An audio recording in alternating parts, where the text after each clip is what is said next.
gradually toward the weekend, and we should be in the lower 50s by Sunday. Get ready for big changes and more construction in the southwest end of Salt Lake County.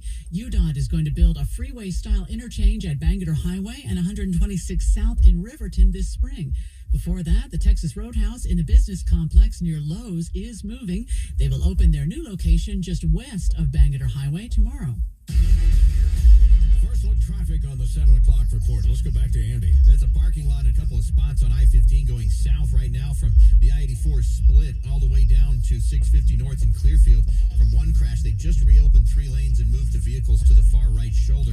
They've also got a crash southbound at 700 South. It's right before the exit ramp. That's causing a block or two of delay as well. The other big problem spot, northbound 15, a crash in Midvale prior to 7200 South. The 2 right lanes are blocked right at the curve. Traffic there back to Bangerter. I'm Andy Farnsworth in the KSL Traffic Center. The 7 o'clock report is brought to you by Any Hour Services, electrical, plumbing, heating, and air. AnyHourServices.com. KSL News Time 7:05. Big spending has resulted in a big surge for one Democrat. KSL's top national stories this hour with Sean Michael Lyle live at the KSL National News Desk. Amanda, a new national NPR poll has Bernie Sanders leading Democratic contenders for president with 31% support. The big move is Michael Bloomberg, now in second place at 19%. Let me say this, Mr. President. You can't bully me, and I won't let you bully the American people. Biden's in third at 15%, by the way. Pete Buttigieg, sixth place, 8%. Democrats debate in Las Vegas tomorrow night ahead of Saturday's caucuses. The Boy Scouts of America filing for Chapter 11 bankruptcy today, facing ongoing lawsuits over sex abuse. New laws, like one in New York, added to the suits, as this attorney points out. Survivors of all sex abuse in New York can now file lawsuits that were previously barred due to the then prevailing statute of limitations. The Scouts also facing declining membership. Heavy rain is dousing an already flooded state of Mississippi, with rivers at the highest levels, in some cases in decades. Governor Tate Reeves says the rain should finally end some point today. We do expect the water to recede relatively quickly over the next 2 to 3 days. No deaths or injuries reported, and no arrests have been made after someone spray-painted anti-police graffiti on Plymouth Rock in Massachusetts. The rock and nearby statue and sign are being cleaned. Live at the KSL National News Desk, Sean Michael Lyle, KSL News Radio.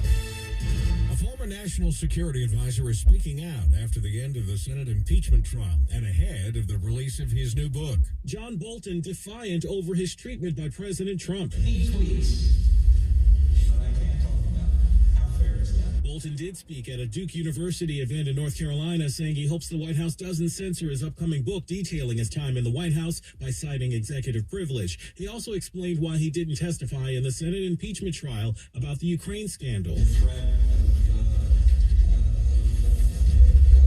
of possible legal action by the executive branch. Reporters were only permitted to record the top of Bolton's remarks. However, ABC News has obtained audio of Bolton's full remarks. Derek Dennis, ABC News. A Washington state woman is accused of posing as a photographer so she could try and kidnap a baby. Pierce County Detective Ed Schroyer says the phony photographer has been arrested. We believe she was attempting to find a small female infant and was going to kidnap the baby. Juliet Parker is accused of luring a new mom to a free photo shoot via Facebook. The mother took up her offer and told police she was drugged with a tainted cupcake and her house keys were stolen during the shoot. In sports, it was a wild finish at the Daytona 500 last night. Scary, I think, is a better word. Ryan Newman was involved in a final lap crash and had to be cut out of his wrecked car. He was rushed to the hospital where fans were waiting outside. We'll do it, baby! Yes! Woo! Another driver crashed into Newman while he was airborne. His car then slid on its roof as a fire broke out. Denny Hamlin took the checkered flag, and NASCAR took some heat for holding a celebration while Newman was still getting cut out of his car. And then we heard from, who was it that we heard from, who said that they really didn't know how bad the situation was, or they wouldn't have held that celebration. Yeah, the winning race team afterward was talking about the fact that, you know, once they pass the finish line and make their way back around the track, they have really no idea how bad the crash might have been in the rearview mirror, but later learned and apologized for the celebration ongoing. KSL News Time now, coming up on 7:09. And it's time for us to get some emergency triple team traffic. For that, of course, we go to Andy Farnsworth. This look brought to you by Mountain America's 3% balanced transfer bonus. Well,